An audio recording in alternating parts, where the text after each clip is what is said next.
Sachsenring 2015, sono passati 10 anni e quello è stato l'ultimo weekend nel quale un pilota ha concluso tutti i turni del weekend di gara in prima posizione. Quel pilota era Marc Marquez, quel record non è mai stato battuto e proprio lui è tornato a ripeterlo 10 anni dopo, qui ad Aragon. Per quanto riguarda i duelli in pista, penso sia stata la gara più noiosa dell'ultimo periodo. C'è il mercato caldo e un po' di situazioni e le vediamo con post MotoGP.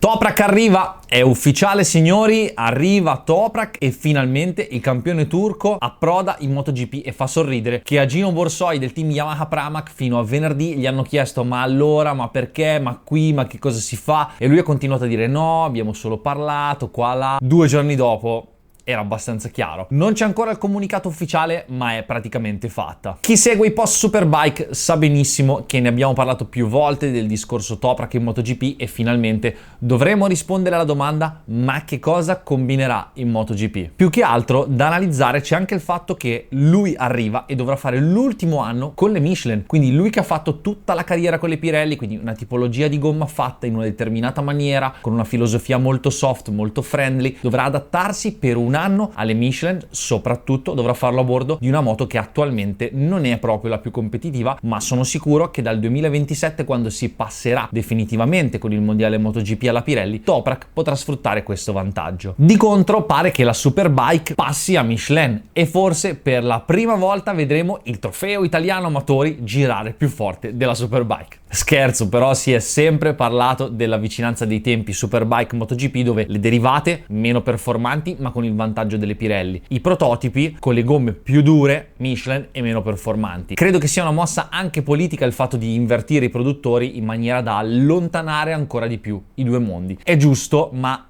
la Superbike come reagirà a questo? Chi vivrà vedrà e ce ne accorgeremo presto. Altra cosa incredibile è che di solito non accade mai, semmai i piloti della MotoGP vanno in Superbike, perché è sempre stata considerata una categoria inferiore. Quest'anno ci sono 2 piloti che comunque stanno facendo il percorso inverso per andare nella top class della MotoGP, ovvero se Toprak ormai è ufficiale, anche il suo rivale nella lotta al titolo in Superbike, Nicolò Bulega, ha in ballo un contratto che prevede la sua permanenza in Superbike per tutto il 2026 a lottare per il titolo, ma allo stesso tempo insieme a Michele Pirro comincerà lo sviluppo della nuova MotoGP per il cambio regolamentare nel 2027 e se dimostrerà determinati valori e determinate cose nei test che svolgerà, Ducati gli offrirà una sella in MotoGP per il 2027. Cioè, ma ci credete? Siamo in un periodo storico in cui ci sono 2 piloti, 2 top rider della Superbike che andranno in MotoGP e sarà molto curioso da vedere. A proposito di interscambio fra le categorie, chi invece dalla MotoGP potrebbe spostarsi in Superbike è proprio Jack Miller, che pare abbia un'opzione per andare in Superbike. E sempre a proposito di rookie che salgono sulla MotoGP, quando guarderete questo video avrà appena esordito Manu Gonzalez, che tra l'altro lui viene dalla 300 Supersport, ha fatto tutta la carriera in Moto2 e adesso è in testa al campionato. In realtà dopo questo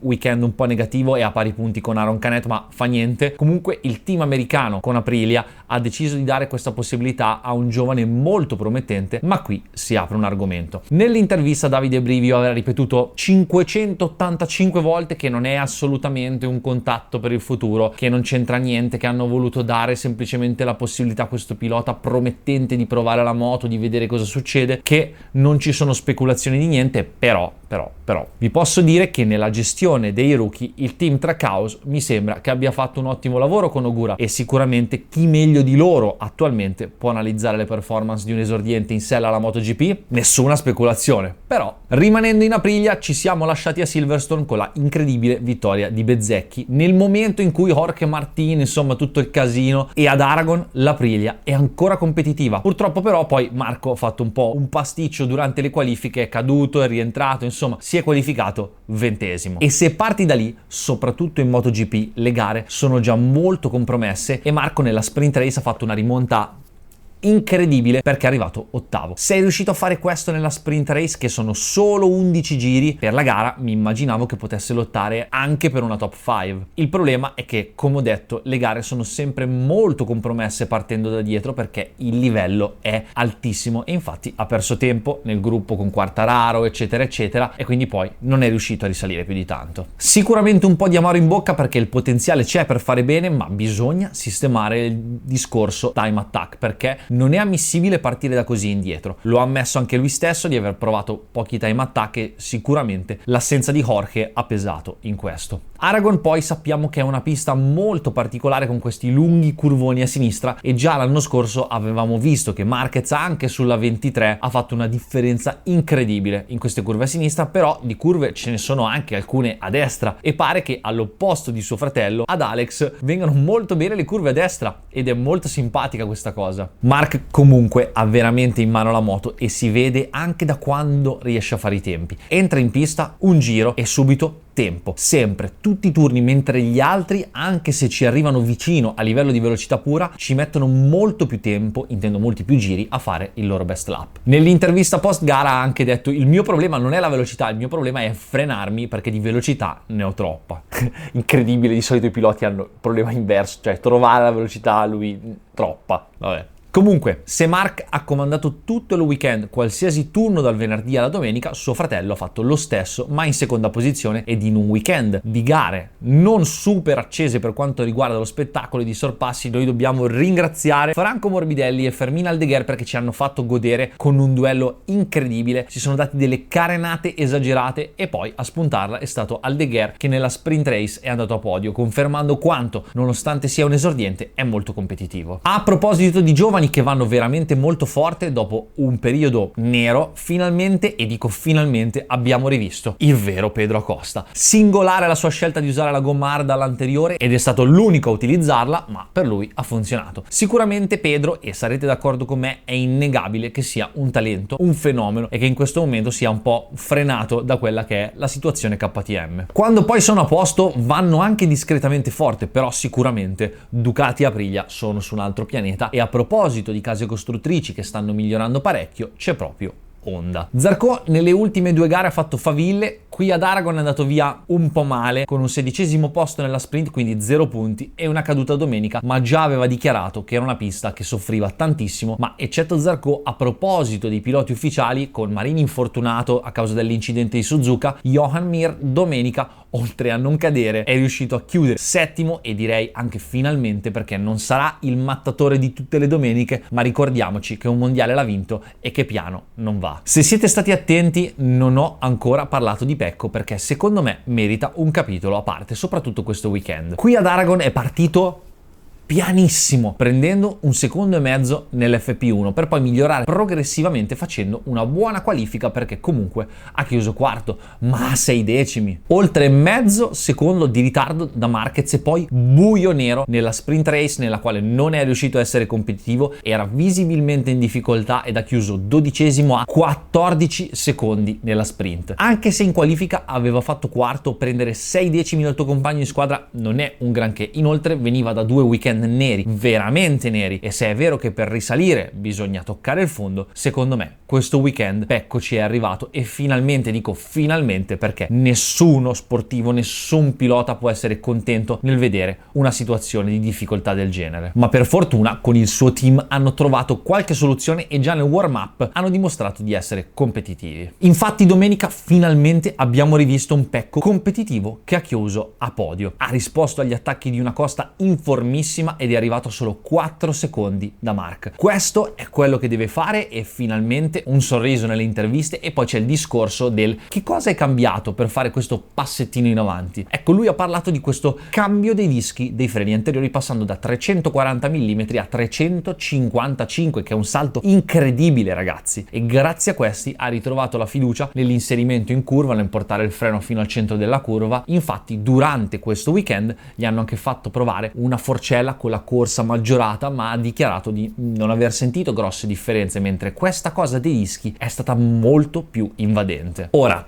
la domanda è presto fatta: ma perché non li hanno montati prima? Sicuramente non c'è un solo motivo, ma in MotoGP le moto sono molto complesse e probabilmente questo discorso è passato in secondo piano perché c'erano altri problemi da risolvere. Può essere questa la chiave di svolta per la stagione di Pecco? Secondo me assolutamente no, perché i dischi dei freni sono una modifica molto influente sulla moto e non cambia solo la potenza frenante o la gestione della potenza frenante, ma cambia anche il bilanciamento, il peso che tu hai sull'anteriore, l'agilità della moto, perché ricordiamoci che i dischi dei freni sono delle masse in movimento e tutto ciò che ruota sulla moto è estremamente influente nella dinamica del veicolo. Quindi, in soldoni, detto in parole povere, se qui sono andati bene grazie anche ai dischi, e dico grazie anche perché il suo capotecnico Gabarrini ha spiegato che non solo grazie ai dischi, ma c'è stato un lavoro di setup dietro. Comunque sì, la cosa più influente, ok, sono stati i dischi, ma siccome sono molto influenti nel balance della moto, qua possono andare bene al Mugello, chi lo sa. E inoltre la cosa che mi ha fatto riflettere è che dei piloti ufficiali Ducati, e parlo di ufficiali perché sono quelli che hanno a disposizione lo stesso pacchetto, quindi possono fare diciamo le scelte utilizzando lo stesso materiale e hanno tutti a disposizione quelle scelte lì. Nessuno utilizza quei dischi, né Marc né Fabio Di Giannantonio. Detto questo, è possibile che fra i piloti ufficiali ce ne sia uno che utilizza un setup diverso e dei freni diversi? Assolutamente sì, perché soprattutto in MotoGP, dove il livello è esagerato, dei piloti intendo, anche dei team, vabbè, ovviamente di tutto, non ce n'è uno che frena piano e uno che frena forte, lì frenano tutti fortissimo, semplicemente siccome i piloti non sono dei computer e frenano tutti in maniera diversa e tutti con il proprio stile, ma sempre fortissimo, e quindi ci sta che in base al tipo di frenata che tu hai e come ti comporti e a come sei posizionato in sella sulla moto, tu debba richiedere un determinato setup o un determinato materiale specifico. Concludendo il discorso Pecco, sono molto contento che sia riuscito a ottenere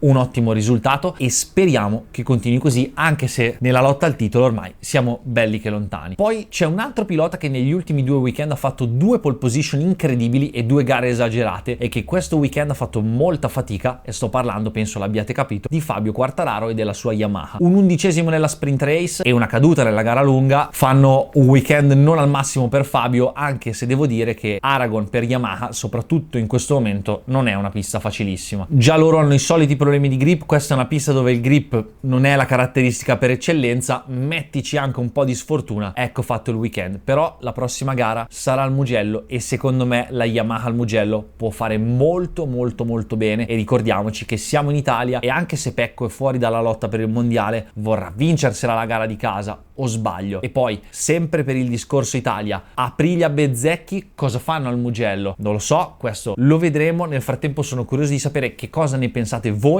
ditemelo nei commenti e poi vediamo nel post GP del Mugello chi ci ha azzeccato. Io vi saluto e noi ci vediamo domani con un video esagerato, ragazzi, prendetevi mezz'ora perché dura così e vi assicuro che ne vale la pena, perché comparativa Yamaha R3 versus Aprilia 457, io e un amatore, quindi non solo il mio giudizio ma anche quello di un'altra persona, e ce ne saranno delle belle.